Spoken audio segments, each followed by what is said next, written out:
네. 오늘은 요한일서 45번째 시간입니다. 본문은 4장 11절부터 13절까지 한 3계절인데 오늘부터 한 몇 시간에 걸쳐서 이 말씀들을 보겠습니다. 이렇게 들어가기 전에 이제 한번 말씀을 같이 보도록 하겠습니다. 사랑하는 자들아, 하나님이 이같이 우리를 사랑하셨은즉 우리도 서로 사랑하는 것이 마땅하도다. 어느 때나 하나님을 본 사람이 없으되 만일 우리가 서로 사랑하면 하나님이 우리 안에 거하시고 그의 사랑이 우리 안에 온전히 이루느니라. 그의 성령을 우리에게 주심으로 우리가 그 안에 거하고 그가 우리 안에 거하시는 줄을 아느니라. 사실 이 말씀을 이렇게 읽고 제일 이렇게 함께 나누고 싶은 부분은 사실 성령입니다. 그런데 이제 성령은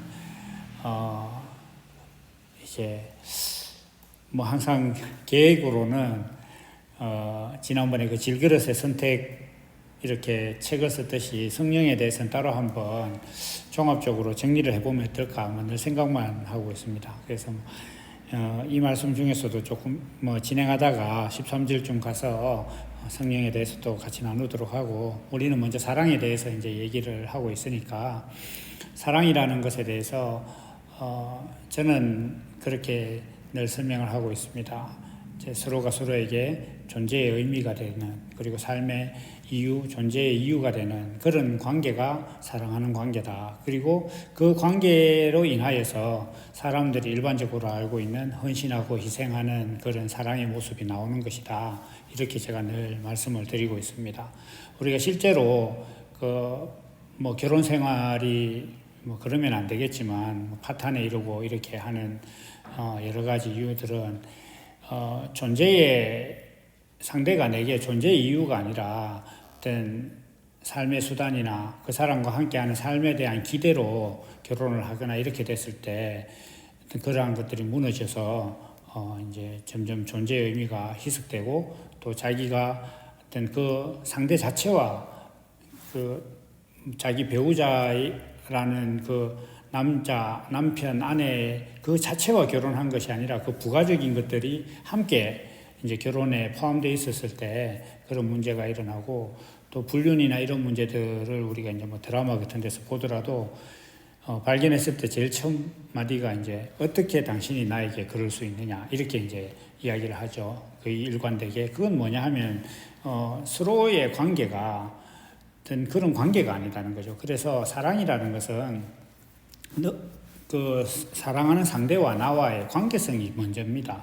그래서 너가 나에게 어떤 존재, 어떤 의미고 나는 너에게 어떤 의미냐, 그러한 그 의미가 서로 같을 때 서로 사랑하는 관계가 되는 거죠.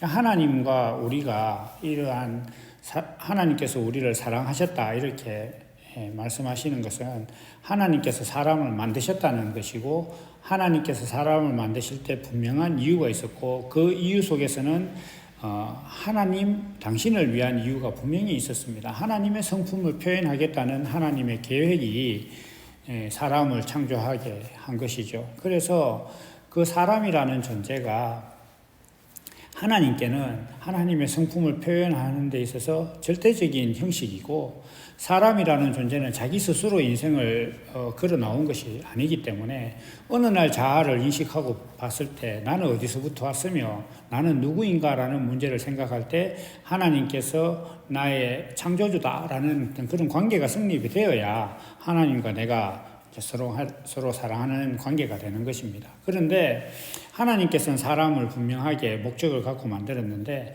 사람이 자기 생각대로 살다 보니까 하나님께서 사람을 만드신 목적하고 전혀 관계없는 삶을 살게 된 거죠.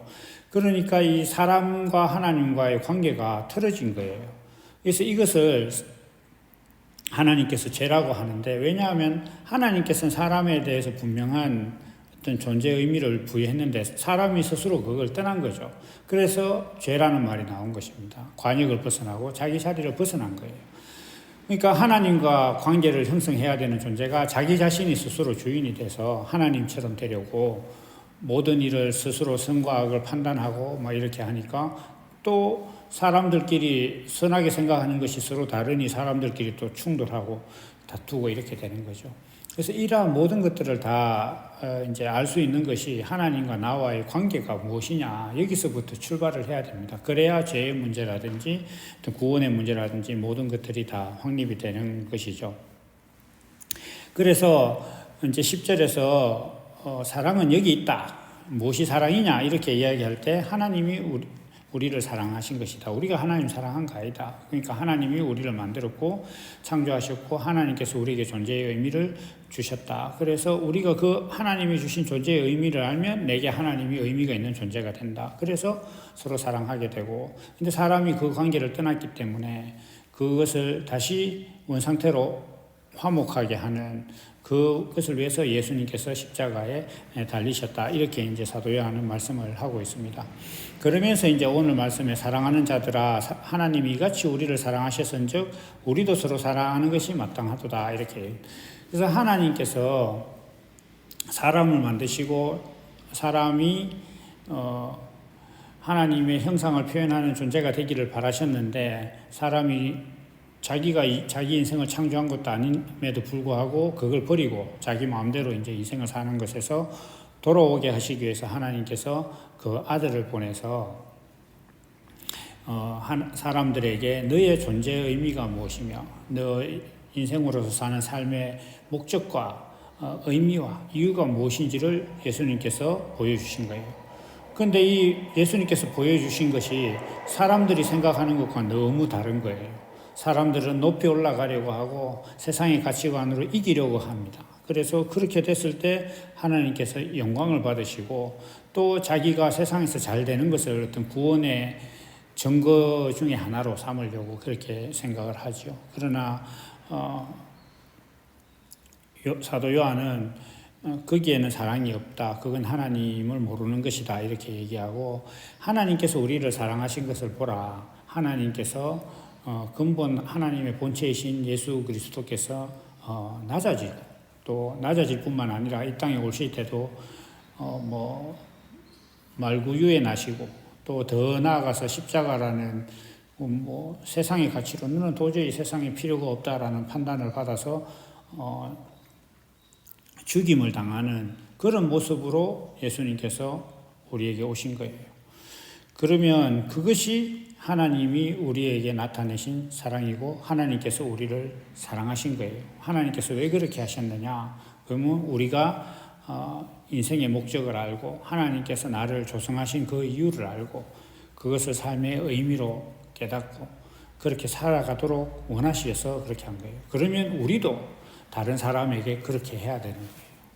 우리도 내 자신을 낮추고 종과 같이 섬기고 그렇게 해서 그 나의 모습을 본 다른 사람이 또 하나님께서 자신을 만든 그리고 자신에게 인생을 준 목적을 알 수 있도록 우리가 살아가야 되는 거예요. 그래서 예수님께서 스스로 그 낮은 자리에 가서 앉아라. 그다음 종과 같이 섬겨라. 그리고 십자가를 지고 나를 따라오라. 겸손하라.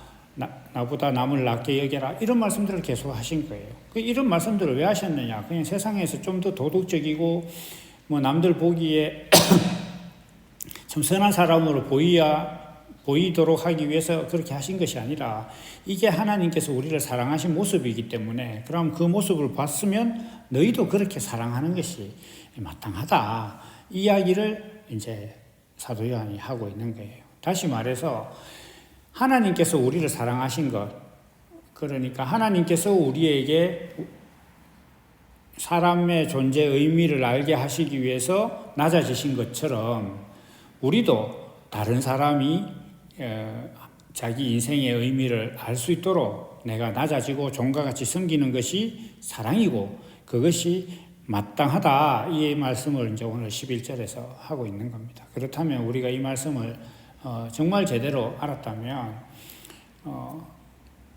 그 일반적인 교인들이 가지고 있는 나는 하나님을 알고 너는 하나님을 모르니까 내가 전하는 말씀을 듣고 너도 빨리 구원받아서 세상에서 잘 살아라 이런 그 무슨 적선하듯이 복음을 전하는 것이 아니라 자신을 낮추고 다른 사람이 내 모습을 보고 스스로 감동해서 야 예수 안 믿으면 너 임마 사는 동안 일이 잘 안 될 거야 이런 협박이나 불신, 지옥 이런 협박 그게 사실이라 할지라도 그렇게 사람에게 겁을 줘가면서 예수를 강제로 믿게 할 것이 아니라 그 사람이 나를 봤을 때 야, 참 사람이 인생의 목적이 참 저런 것이구나라고 깨달을 수 있도록 어떤 자기 삶을 수고하고 자기가 깨달은 복음에 대해서 전하고 이렇게 노력하는 삶을 살아라. 그것을 이렇게 하는 것이 마땅한 일이다. 왜냐하면 그것이 하나님의 사랑의 모습이기 때문이다라는 것을 이제 오늘 말씀을 하고 있습니다. 그래서 우리가 이제 이런 말씀을 대할 때에 내가 낮아짐으로써 이제 다른 사람을 감동케 하는데 어떤 그 내 낮아짐이 상대로 하여금 어떤 감동을 일으키고 뭐 교회를 오게 하는 것이 아니라 나의 낮아짐을 인하여서 그 사람이 인생의 의미를 알 수 있도록 하는 그런 낮아짐이냐 이걸 이제 생각해 봐야 되겠죠. 그러려면 당연히 본인이 인생의 의미를 바로 알고 있어야 되겠죠. 그러려면 하나님께서 자신을 어떻게 사랑하셨는가에 대해서 깊은 고찰이 있어야 되고 그렇게 하나님의 사랑을 깨달은 사람만이 또 다른 사람에게 인생의 의미를 알려줄 수 있다라는 점도 우리가 또 잊으면 안 될 것 같습니다.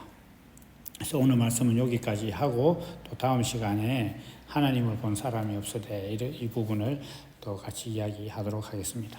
감사합니다.